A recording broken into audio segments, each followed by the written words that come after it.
श्री गुरवे नमः। शंकरं शंकराचार्यं केशवं बादरायणं सूत्रभाष्यकृतौ वन्दे भगवन्तौ पुनः पुनः।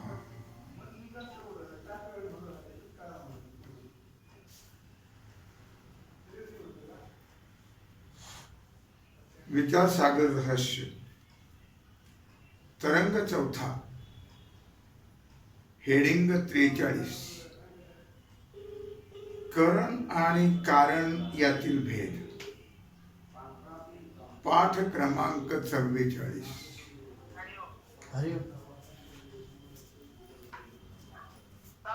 शिष्य म्हणतो, गुरु महाराज, प्रमा म्हणजे यथार्थ ज्ञान। प्रमा म्हणजे ज्ञान, प्रमाणापासून जे होणारं ज्ञान ते प्रमा। त्याची करणे इंद्रिय आहेत, आणि इंद्रिय सगळे स्पेशालिस्ट आहेत। म्हणून असं सांगितलेलं आहे। परंतु ब्रह्म ज्ञानरूप आहे व ते ज्ञान उत्पत्ती विनाश रहित व नित्य आहे। ब्रह्मा व्यतिरिक्त दुसरं कोठे ज्ञान नाही। अशा नित्य ज्ञानाला इंद्रियजन्यत्व कसं काय म्हणता येईल? ब्रह्मचं ज्ञान स्वरूपच आहे म्हणता तुम्ही, आणि ते ज्ञान उत्पत्ती विनाश रहित आहे, नित्य आहे। ब्रह्मा व्यतिरिक्त ते कुठेही ज्ञान नाही आहे। अशा नित्य ज्ञानाला इंद्रियजन्यत्व कसं काय येईल? ते कसं काय इंद्रियापासून निर्माण झालं असं म्हणावं? काय श्रीगुरु म्हणतात, इंद्रियजन्य असा व्यवहार होण्यास हरकत नाही। लक्षात आलं? इंद्रियजन्य होण्याला काही हरकत नाही। एकच व्यापक चैतन्याच्या ठिकाणी उपाधी भेदाने निरनिराळे नावे प्राप्त होतात की नाही? चैतन्य ते एकच आहे। अंतकण उपाधी लागली की कुटस्थ, अविद्या उपाधी लागली की अज्ञान,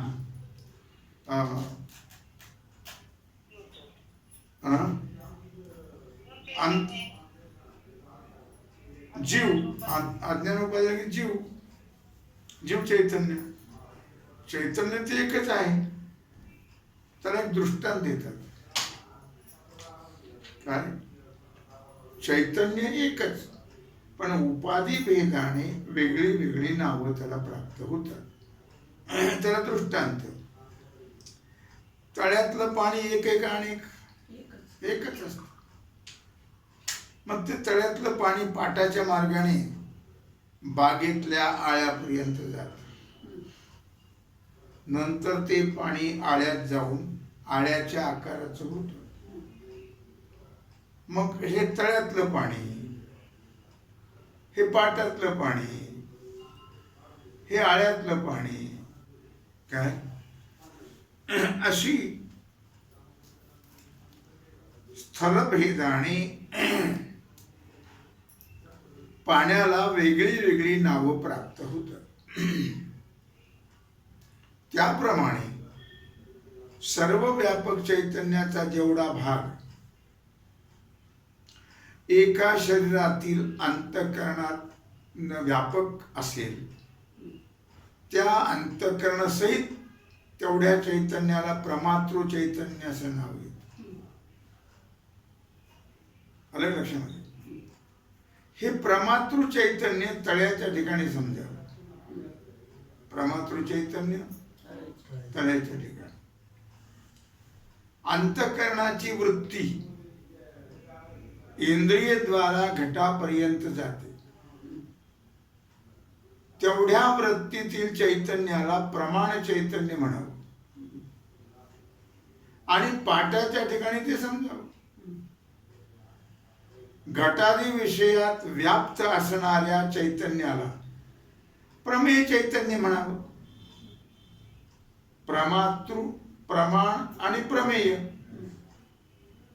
किंवा विषय चैतन्य म्हणावं, हे आळ्याच्या ठिकाणी समजावं. लक्षामध्ये अंतःकरण वृत्तीचा घटादी विषयाप्रमाणे आकार होतो आणि त्या घटाकार वृत्तीतील चैतन्याला प्रमा चैतन्य किंवा प्रमिती चैतन्य म्हणा. लक्षात येतंय का? प्रमिती किंवा प्रमा चैतन्य हे आळ्याच्या आकाराप्रमाणे झालेल्या पाण्याच्या ठिकाणी समजावं. याप्रमाणे अंतःकरण त्याची वृत्ती त्याच्या वेगळ्या वेगळ्या स्थितीत नित्य ज्ञानरूप असणाऱ्या चैतन्याला वेगळी वेगळी नावं प्राप्त होतात. चैतन्याच्या ठिकाणी प्रमा असं नाव उत्पन्न होण्याला म्हणजे चैतन्य उत्पन्न होण्याला नव्हे, नाव प्रमा. कळलं का? विषयाकार झालेली वृत्ती कारण आहे आणि ती वृत्ती इंद्रियजन्य आहे. ती वृत्ती इंद्रियजन्य आहे, नेत्रेंद्रियाद्वारे जाते की नाही. या अभिप्रायाने प्रमाज्ञानाची करणे इंद्रिय म्हटलेली आहे. या अभिप्रायाने प्रमाज्ञानाची करणे इंद्रिय म्हटलेली आहे. नित्य ज्ञानरूप चैतन्याला उत्पन्न करतात. नित्य ज्ञानरूप चैतन्याला ते उत्पन्न करतात. या अभिप्रायाने इंद्रियाला करण म्हटलेले नाही.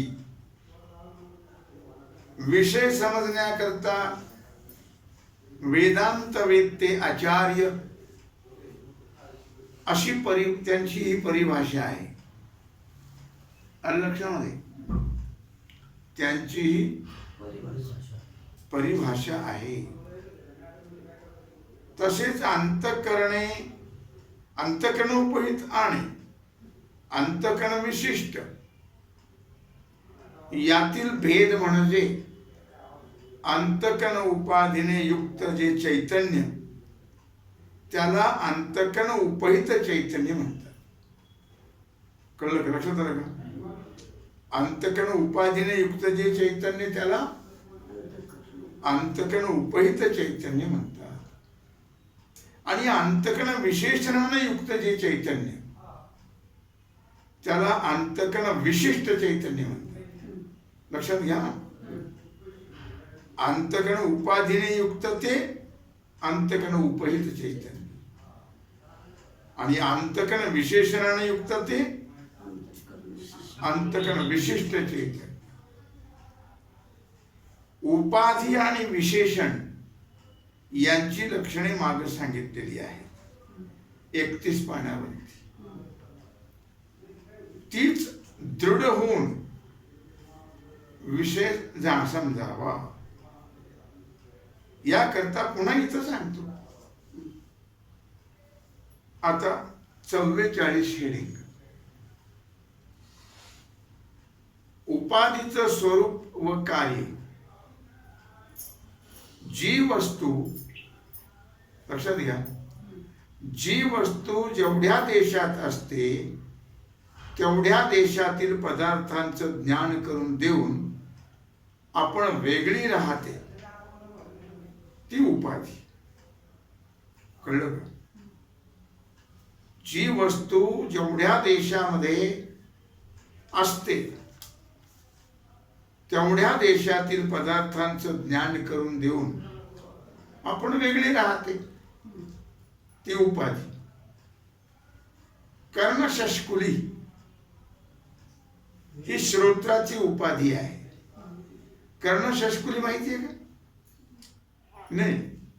शष्कुली, कर्ण म्हणजे कान, शष्कुली कान, करंजी सारखा जिचा आकार आहे, करंजी सारखा जिचा आकार आहे तिला कर्णशष्कुली म्हणतात. लक्षात. हा करंजी सारखा आकार आहे का नाही म्हणून कर्णशष्कुली ही श्रोत्राची उपाधी. कशाची? हे लक्षात घ्या. हे जे छिद्र आहे याला श्रोत्र म्हणतात आणि त्याची आहे ती उपाधी. अर्थात ती काय करते, ती जेवढ्या देशात आहे तेवढ्या देशस्थित आकाशाचं श्रोत्रेंद्रिय असं ज्ञान करून देऊन आपण वेगळी राहते. ती फक्त तेवढं श्रोत्राचं ज्ञान करून देण्याकरता, याचा काही उपयोग नाही. दागिने घालण्याकरता आहे, बाकीचा काही उपयोग नाही. हो, मास्क लावण्याकरता, चष्मा लावण्याकरता उपयोग आहे, पण ऐकू त्याने येत नाही. अर्थात कर्ण शशकुली आपले धर्म श्रोत्रेंद्रियावर घालीत व व्यावर्तक असते. व्यावर्तक म्हणजे काय?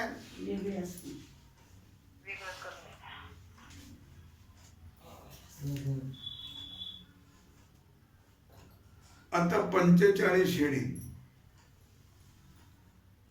विशेषणाचं स्वरूप काय लक्षात घ्या. जी वस्तू आपण जेवढ्या देशात असते तेवढ्या देशस्थित वस्तूचे आपल्या धर्मासह वर्तमान ज्ञान करून देते ते विशेषण. लक्षात घ्या.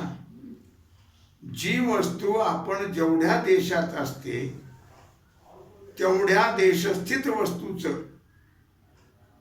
आपल्या धर्मासह वर्तमान ज्ञान करून देते ते विशेषण. वस्तू म्हणजे कोणतं घेतो? आपण जितक्या देश, जी वस्तू आपण जितक्या देशात असते म्हणजे कोणतं? ऐक ना, सांगता त्याचं विश्लेषण करतो. विशेषण हे विशेष्याला अन्य पदार्थाची व्यावृत्ती करून जाणवते. विशेषण हे विशेष्यास, विशेष्य कशाला म्हटलं आणि विशेषण कशाला म्हटलं? उदाहरणार्थ विशेषण आहे अंतःकरण आणि व्यापक चैतन्य आहे विशेष्य. जेवढा भाग व्यापला ना अंतःकरणाने त्याला विशेष्य म्हणायचे. कुटस्थ आत्मा साक्षी हे विशेष्य आहे. अंतःकरण विशेषण आहे आणि त्यामध्ये पडलेलं कुटस्थाचं प्रतिबिंब त्याला म्हणतात विशिष्ट. लक्षामध्ये. मग विशेष्याला अन्य पदार्थाची व्यावृत्ती म्हणजे वेगळं करून जाणवते. जसं नीलघट आहे. घट कसा आहे? नील, निळा घट आहे. या वाक्यात घट हा विशेष्य आहे. नीलघटाचं विशेषण, नीली घटाचं विशेषण आहे. काय? कारण त्याचा घटाच्या ठिकाणी प्रवेश असून ते त्या घटाला पांढऱ्या, पिवळ्या इत्यादी रंगाच्या घटाहून वेगळं करून दाखवते. म्हणून नील हे विशेषण व्यावर्तक आहे. व्यावर्तक म्हणजे वेगळं करून दाखवणे. कळलं का? व्यावर्तक म्हणजे वेगळं करते, दूर करते. आणि अनेक घट हे व्यावर्त्य आहेत.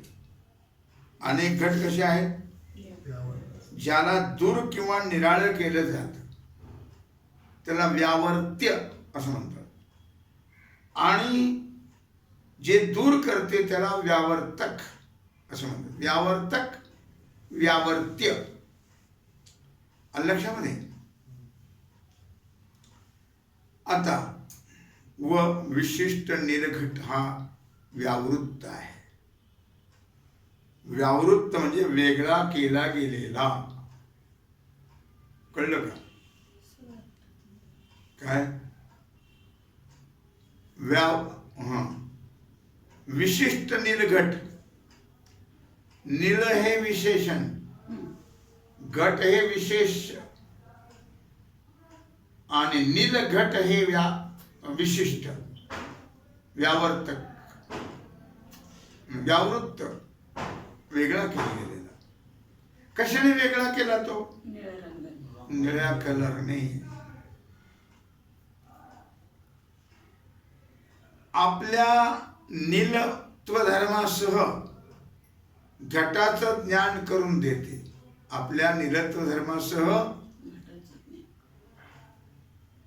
ज्ञान करून देते म्हणून नील हे घटाचं विशेषण आहे. काय विशेषण आहे रे? विशेषण काय आहे? नीलत्व. नीलत्व. निळा रंग हे घटाचं काय आहे? विशेषण आहे. घट काय आहे? विशेष्य. आणि नीलघट विशिष्ट. आणि लक्षामध्ये विशिष्ट नीलघट परिच्छिन्न आहे. लक्षात आलं का? तुझ्या लक्षात घे. तुला कळत नाही, तुला विचारतो जास्त.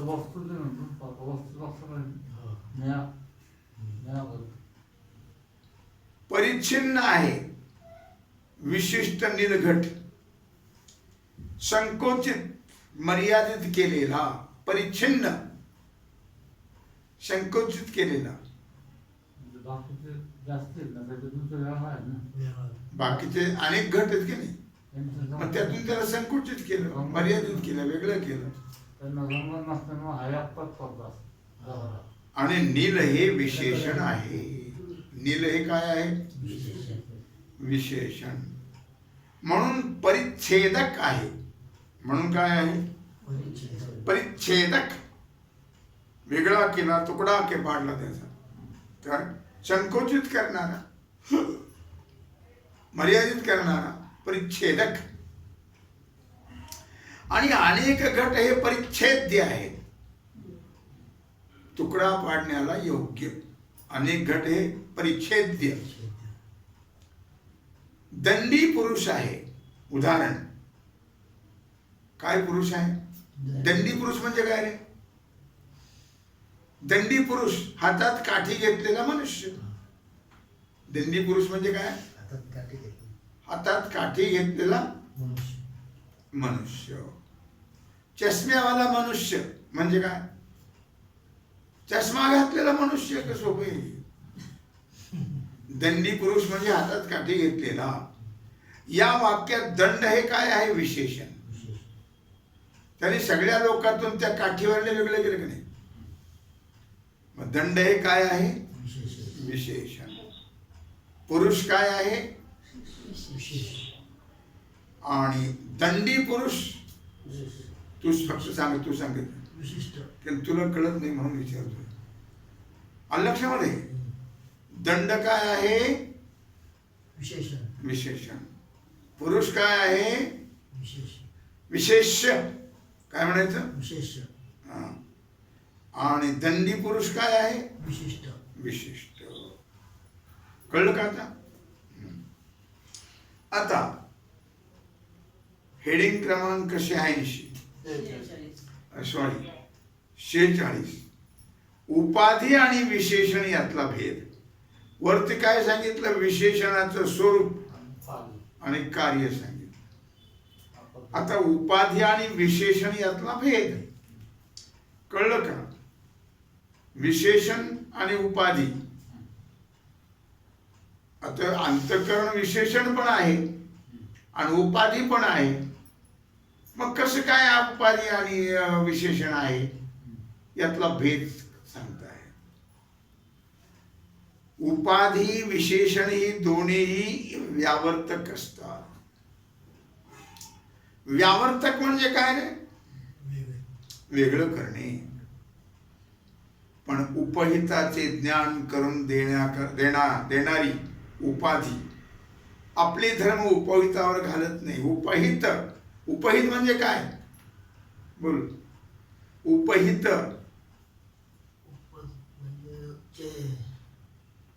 बोल. उपहित म्हणजे काय? उपाधियुक्त. हास्य. बरोबर आहे. उपाधीने युक्त ते उपहित. उपहित. मग उपहिताचं ज्ञान करून देणारी उपाधी. उपाधीने काय होतं? उपहिताचं ज्ञान करून दिल्या जातं का नाही? ती धर्म आपले उपहितावर घालवित नाही. आता कोणते उदाहरण गेलं आपल्याला? आज सांगितलेलं कोणतं उदाहरण गेलं? उपाधी आपले धर्म उपहितावर घालवित नाही. उपाधी कशाला म्हटलं, उपहित कशाला म्हटलं सांग बरं. आता मगाशी मी सुरुवातीला सांगितलं, सगळं घरी ठेवून येत जा, मोकळाच येत जा. काय कशाला म्हणतात उपाधी? अंतःकरण. कानाला. काय म्हणतात, कोणाला म्हणतात उपाधी? कानाला. कर्णशष्कुली. आणि उपहित कशाला म्हटलं? श्रोत्र. श्रोत्र म्हणजे काय? श्रोत्र म्हणजे काय? कुठला कान? श्रोत्र म्हणजे कर्णशष्कुली म्हणतात तिला. आणि श्रोत्र कुठे आहे? कुठे आहे श्रोत्र? हा, छिद्र. मग उपाधी जी आहे ती आपले धर्म उपहितावर घालवते का? नाही, ती वेगळे राहते. हा भाग वेगळा आहे आणि श्रोत्र हे वेगळं आहे. आपले धर्म ती उपहितावर घालवीत नाही. आणि विशेषण आपले धर्म विशेष्यावर घालून विशेष्याचं ज्ञान करून देते. विशेषण काय करतं? आपले धर्म विशेष्यावर घालवते आणि काय करते? विशेष्याचं ज्ञान करून देते. आता उपाधीच्या उदाहरणामध्ये कर्णशष्कुली आपण सांगितलं वरती. कर्णशष्कुली का म्हटलं बरं? कर्णशष्कुली का म्हटलं याला? बोल लवकर. याला कर्णशष्कुली का म्हणतात? मग सांगितलं मी. याला कर्णशष्कुली का म्हणतात? करंजी सारखा आकार आहे म्हणून. लक्षात आले का? कर्णशष्कुली काय म्हणतात? करंजी सारखा आकार आहे. कळलं का? लिहून ठेवत जा, नाही कळलं तर. कर्णशष्कुली म्हणजे करंजी सारखा आकार. मग काय करते? श्रोत्र. कर्णशष्कुली काय करते? आपले धर्म उपहित काय आहे? कशाला उपाधी लागली कानाची रे? कानाची उपाधी कशाला लागली? कानाची उपाधी, ही उपाधी कशाला लागली? श्रोत्राला. बरोबर आहे. मग त्या श्रोत्रावर आपले धर्म घालीत नाही. काय? आपले धर्म घालीत नाही, ते वेगळी राहते. उपाधी वेगळी राहते. कान वेगळा आहे, हा श्रोत्र वेगळा आहे, त्यावर घालीत नाही. आपण वेगळी राहून आपल्या ठिकाणी असणाऱ्या आकाशाचं श्रोत्र अशा रूपाने ज्ञान मात्र करून देते. काय? आकाश म्हणजे पोकळी की नाही? काय? मग या पोकळीला श्रोत्र नाव आहे. मग ते आपण वेगळी राहते उपाधी, आणि श्रोत्र म्हणून त्या पोकळीचं आकाशाचं ज्ञान करून देते. कळलं का? विशेषणाचा प्रकार उलट आहे. आता याच्या उलट विशेषणाचा प्रकार आहे. कसा? विशेषण विशेष स्वरूपाशी ऐक्य पावत. उपाधी वेगळी राहते.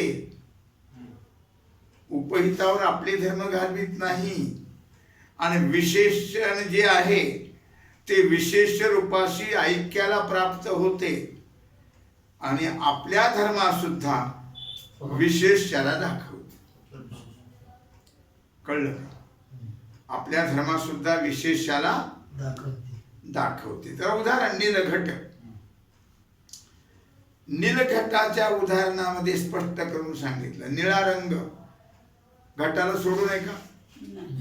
कान सोडू नये श्रोत्राला. वेगळा आहे तो, उपहित वेगळा आहे. पण इथं मात्र उपाधी जी आहे, विशेषण जे आहे ते आपल्या धर्मात सुद्धा आणि उपहिताचं ज्ञान करून देते, विशेषाचं ज्ञान करून देते. विशेषण आपल्या धर्मासह विशेषाचं ज्ञान करून देते.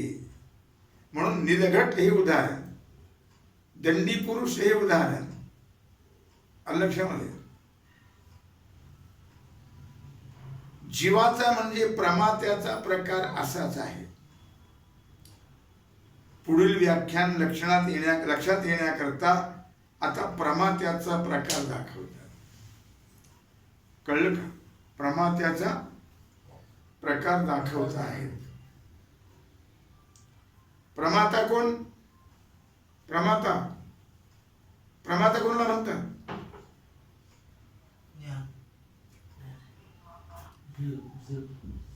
प्रमाता अरे जीवाला म्हणतात बाबा प्रमाता. काय? प्रमातृ चैतन्य जीवाला म्हणतात.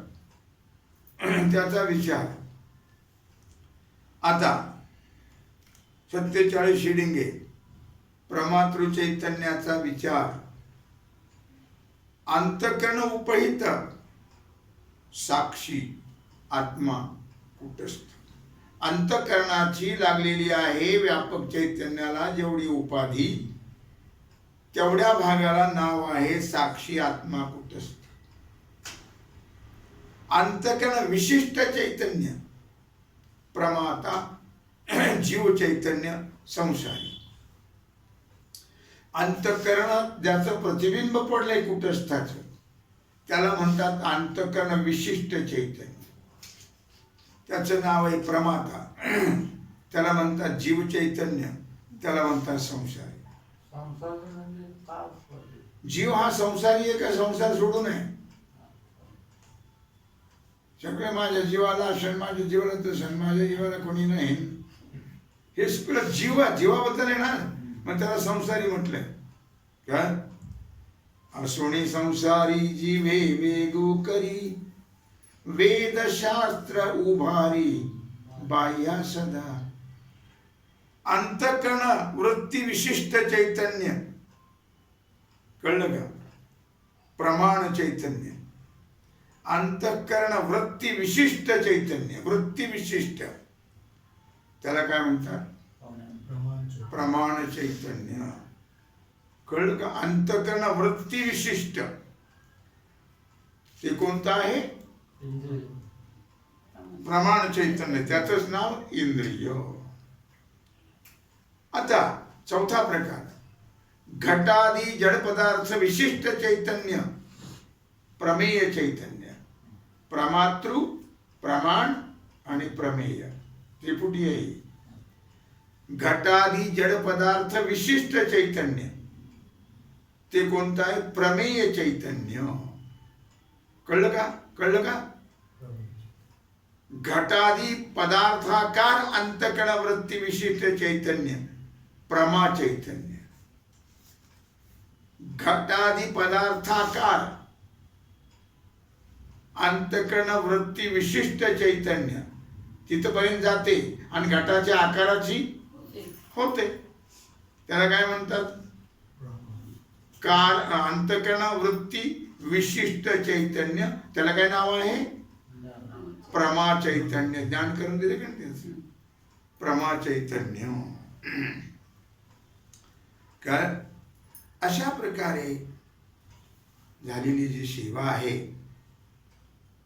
ती भगवत चरणी समर्पित करून राहिलेला जो सेवेचा भाग आहे याचा जो विस्तार करायचा आपल्याला तो आपण उद्या पाहू.